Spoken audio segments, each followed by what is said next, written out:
प्रिय विद्यार्थियों, आज हम अवयवी भाव समास के नियम 4, 5 और 6 की चर्चा करेंगे। हमने इसमें पढ़ा कि इसमें पूर्व पद अव्यय होता है, अव्यय उपसर्ग भी होते हैं, समस्त पद का अव्यय बनना और समस्त पद नपुंसक लिंग में एक वचन में होता है। आज हम पढ़ेंगे चौथा नियम प्रति विप्सा। विप्सा मतलब 2 बार लिखना। जब प्रति उपसर्ग होगा, अव्यय होगा, तो हमें उसको 2 बार लिखना है। जो प्रथम पद है उसमें हम 2 विभक्ति लगाएंगे, एक तो द्वितीय और दूसरी सप्तमी। दूसरा है जो 5वां नियम यथा अंतिक्रमे। यथा के स्थान पर हमें अंतिक्रमे पद जोड़ना है और इसमें प्रथम पद जो बनेगा उसमें हमें द्वितीय विभक्ति का प्रयोग करना है। इन दोनों में द्वितीय विभक्ति का प्रयोग हो रहा है, पर प्रति पद में सप्तमी का भी प्रयोग हो रहा है। और छठा है सह के स्थान पर हमें सहितम लिखना है और इसके प्रथम पद में हमें तृतीय विभक्ति का प्रयोग करना है। चौथा नियम देखिए प्रति विप्सा। विप्सा का मतलब है 2 बार लिखना। 2 बार किसे लिखेंगे? जो प्रथम पद हैं उसमें विभक्तियां द्वितीय या सप्तमी का प्रयोग करके उन्हीं को 2 बार लिखेंगे। उदाहरण से देखिए, समस्त पद में प्रतिदिनम, प्रति उपसर्ग हो गया, दिनम पद हो गया है। दिनम पद में हम द्वितीय विभक्ति या सप्तमी विभक्ति का प्रयोग करेंगे। द्वितीय विभक्ति का प्रयोग करते हैं तो पद बनता है दिनम दिनम और सप्तमी विभक्ति में दिने दिने।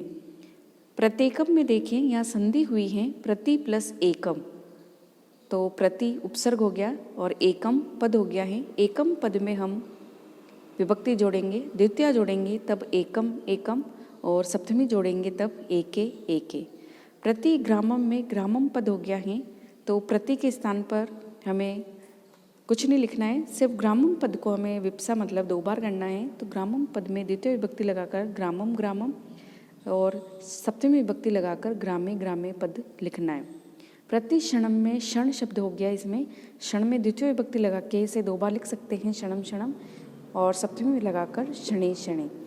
तो ये ध्यान रखिएगा कि कभी कभी प्रति उपसर्ग जो है वो संधि होने की वजह से कहीं कहीं छिप जाता है, तो आप अच्छे से सोच समझकर पद और संज्ञा पद को, उपसर्ग को अलग करने का प्रयास करें। 5वां नियम है यथा। यथा के स्थान पर हमें अंतिक्रम में जोड़ना है और जो इसका प्रथम पद है उसमें हमें द्वितीय विभक्ति का प्रयोग करना है। उदाहरण से देखिए, यथा शक्तिम। शक्तिम पद में हम विभक्ति लगाएंगे द्वितीय विभक्ति, तो शक्तिम पद ही रहेगा और यथा के स्थान पर हमें अंतिक्रम में जोड़ना है। शक्तिम अंतिक्रमे का मतलब होगा शक्ति के अनुसार। यथा मतिम, मति शब्द में हम द्वितीय विभक्ति लगाएंगे तो मतिम और यथा के स्थान पर विभक्ति का प्रयोग करेंगे हम द्वितीय विभक्ति, तो पद बनेगा मतिम अंतिक्रमे, अपनी बुद्धि के अनुसार। मति का अर्थ होता है बुद्धि। यथा योग्यताम में योग्य शब्द है जो है उसमें हम विभक्ति का प्रयोग करेंगे, तो योग्यताम द्वितीय विभक्ति में ही लिखा है और यथा के स्थान पर अंतिक्रम में। क्योंकि ये तीनों शक्ति, मति और योग्यताम द्वितीय विभक्ति में ही लिखे हुए हैं, तो इनको विभक्ति का ऐसे ही प्रयोग करना है। छठा नियम देखिए, सह के स्थान पर हमें सहितम पद का प्रयोग करना है और इसका जो प्रथम पद है उसमें हमें तृतीय विभक्ति लगानी है। समित्रम में देखिए सचित्रम में भी सकष्टम में भी स और सजनकम स। ये जो स शब्द हैं ये सब सह शब्द के ही रूप हैं, तो इसको इन सभी के स्थान पर हमें सहितम पद जोड़ना है। हमने पिछली कक्षा में पढ़ा था कि उपसर्ग जो है वो पदों के बाद ही जोड़े जाएंगे, उपसर्ग के स्थान पर जो जुड़ने वाले पद हैं। तो अब यहाँ प्रथम पद हो गया मित्र। मित्र की तृतीय विभक्ति होगी मित्रेण और सह के स्थान पर सहितम, मित्र के साथ।